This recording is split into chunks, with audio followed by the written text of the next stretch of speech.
Welcome on this Good Friday to a reading of the story of the Passion according to St. John. After the proclamation of the Gospel, there will remain an image of the crucifix. Perhaps you may choose to remain for some time and meditate on that in your own hearts. The Passion according to John. After he had said all this, Jesus left with his disciples, crossed the Kidron Valley, where there was a garden, into which he went with his disciples. Judas the traitor knew the place also, since Jesus had often met his disciples there. So Judas brought the cohort to this place together with guards sent by the chief priests and the Pharisees, all with lanterns and torches and weapons. Knowing everything that was to happen to him, Jesus came forward and said, "Who are you looking for?" And they answered, "Jesus the Nazarene." He said, "I am he."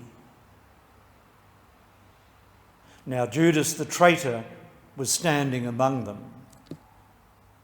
When Jesus said to them, "I am he," they moved back and fell on the ground. And he asked them a second time, "Who are you looking for?" They said, "Jesus the Nazarene." Jesus replied, "I have told you that I am he. If I am the one you are looking for, let these others go." This was to fulfill the words he had spoken, "Not one of those you gave me have I lost." Simon Peter, who had a sword, drew it and struck the high priest's servant, cutting off his right ear. The servant's name was Malchus. Jesus said to Peter, "Put the sword back into its scabbard. Am I not to drink the cup that the Father has given me?" The cohort and its tribune and Jewish guards seized Jesus and bound him. They took him first to Annas, because Annas was the father-in-law of Caiaphas, who was the high priest that year. It was Caiaphas who counselled the Jews, "It is better for one man to die for the people." Simon Peter, with another disciple, followed Jesus, and this disciple, who was known to the high priest, went with Jesus into the high priest's palace. But Peter stayed outside the door. So the other disciple, the one known to the high priest, went out, spoke to the doorkeeper, and brought Peter in. The girl on duty at the door said to Peter, "Aren't you another of that man's disciples?" And he answered, "I am not." Now it was cold, and the servants and guards had lit a charcoal fire and were standing there warming themselves. So Peter stood there too, warming himself with the others. The high priest questioned Jesus about his disciples and his teaching. And Jesus answered, "I have spoken openly for all the world to hear. I have always taught in the synagogue and in the temple, where all the Jews meet together. I have said nothing in secret. Why ask me? Ask my hearers what I taught. They know what I said." At these words, one of the guards standing by gave Jesus a slap on the face, saying, "Is that the way you answer the high priest?" And Jesus replied, "If there is some offence in what I have said, point it out. But if not, why do you strike me?" Then Annas sent him bound to Caiaphas, the high priest. As Simon Peter stood there warming himself, someone said to him, "Aren't you another of his disciples?" And he denied it, saying, "I am not." One of the high priest's servants, a relation of the man whose ear Peter had cut off, said, "Didn't I see you in the garden with him?" Again Peter denied it, and at once a cock crowed. They then led Jesus from the house of Caiaphas to the praetorium. It was now morning. They did not go into the praetorium themselves to avoid becoming defiled and unable to eat the Passover. So Pilate came outside to them and said, "What charge do you bring against this man?" They replied, "If he were not a criminal, we would not have handed him over to you." Pilate said, "Take him yourselves and try him by your own law." The Jews answered, "We are not allowed to put anyone to death." This was to fulfill the words of Jesus had spoken, indicating the way he was going to die. So Pilate went back into the praetorium and called Jesus to him and asked him, "Are you the king of the Jews?" Jesus replied, "Do you ask this of your own accord, or have others said it to you about me?" Pilate answered, "Am I a Jew? It is your own people and the chief priests who have handed you over to me. What have you done?" Jesus replied, "Mine is not a kingdom of this world. If my kingdom were of this world, my men would have fought to prevent my being surrendered to the Jews. As it is, my kingdom does not belong here." Pilate said, "So then you are a king." Jesus answered, "It is you who say that I am a king. I was born for this. I came into the world for this, to bear witness to the truth. And all who are on the side of truth listen to my voice." "Truth," said Pilate. "What is that?" And so saying, he went out again to the Jews and said, "I find no case against him. But according to a custom of yours, I should release one prisoner at the Passover. Would you like me then to release for you the king of the Jews?" At this they shouted, "Not this man," they said, "but Barabbas." Barabbas was a bandit.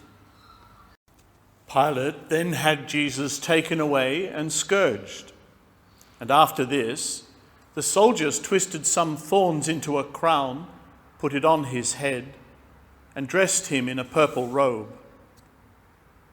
They kept coming up to him and saying, "Hail, King of the Jews," and slapping him in the face. Pilate came outside again and said to them, "Look, I'm going to bring him out to you to let you see that I find no case against him." Jesus then came out, wearing the crown of thorns and the purple robe. Pilate said, "Here is the man." When they saw him, the chief priests and the guards shouted, "Crucify him! Crucify him!" Pilate said, "Take him yourselves and crucify him. I find no case against him." The Jews replied, "We have a law, and according to that law he ought to be put to death, because he has claimed to be the Son of God." When Pilate heard them say this, his fears increased.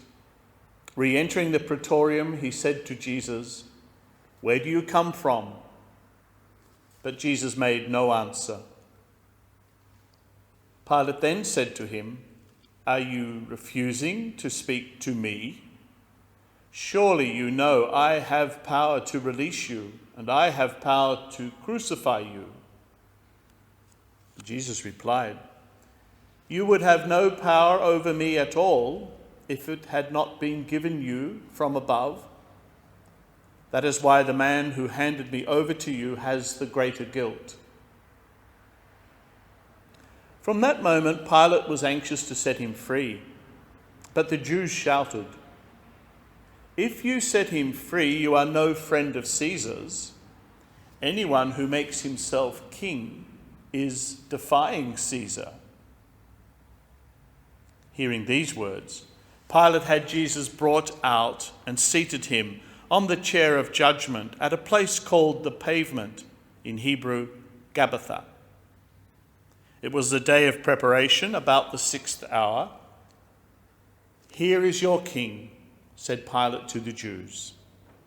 But they shouted, "Away with him! Away with him! Crucify him!" Pilate said, "Shall I crucify your king?" The chief priests answered, "We have no king except Caesar."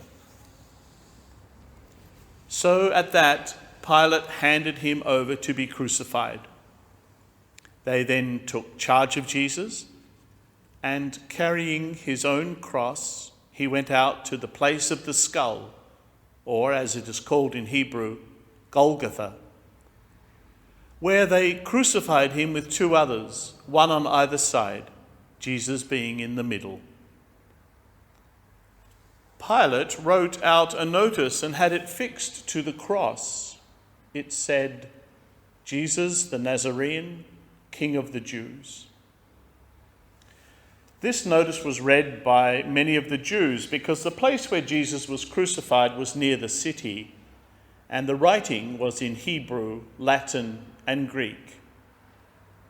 So the chief priests said to Pilate, "You should not have written King of the Jews, but that this man said, 'I am King of the Jews.'" Pilate answered, "What I have written, I have written." When the soldiers had finished crucifying Jesus, they took his clothing and divided it into 4 shares, one for each soldier. His undergarment was seamless, woven in one piece from neck to hem. So they said to one another, "Instead of tearing it, let us throw dice to decide who is to have it." In this way, the words of Scripture were fulfilled. "They divided my garments among them and cast lots for my clothes." That is what the soldiers did. Near the cross of Jesus stood his mother and his mother's sister, Mary the wife of Clopas and Mary of Magdala. Seeing his mother and the disciple whom he loved standing near her, Jesus said to his mother, "Woman, this is your son." Then to the disciple he said, "This is your mother." And from that hour the disciple took her into his home.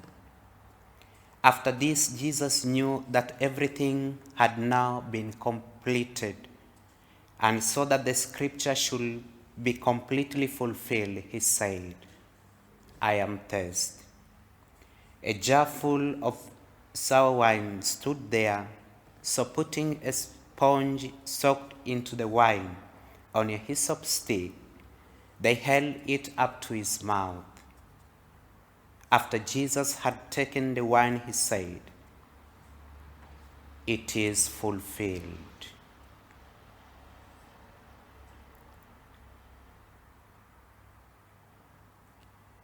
And bowing his head, he gave up his spirit.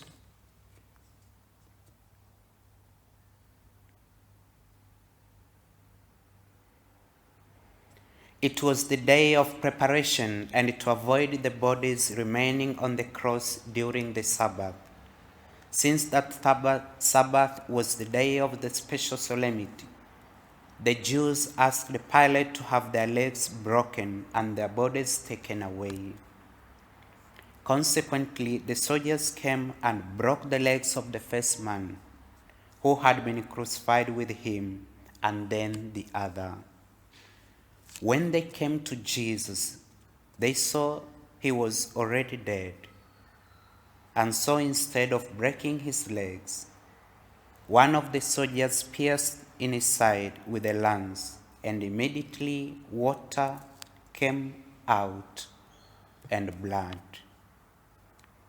This is the evidence of one who saw it, true evidence, and he knows that what he says is true, and he gives it so that you may believe as well.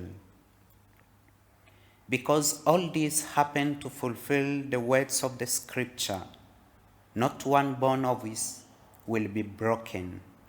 And again in another place, scripture says, they will look on the one whom they have pierced. After this, Joseph the Arimathea, who was one of the disciples of Jesus, though in secret, once because he was afraid of the Jews, asked Pilate to let him remove the body of Jesus. Pilate gave permission, so he came and took it away. Nicodemus came as well, the same one who had first come to Jesus the night time. And he brought the mixture of myrrh and aloes, weighed about 100 pounds.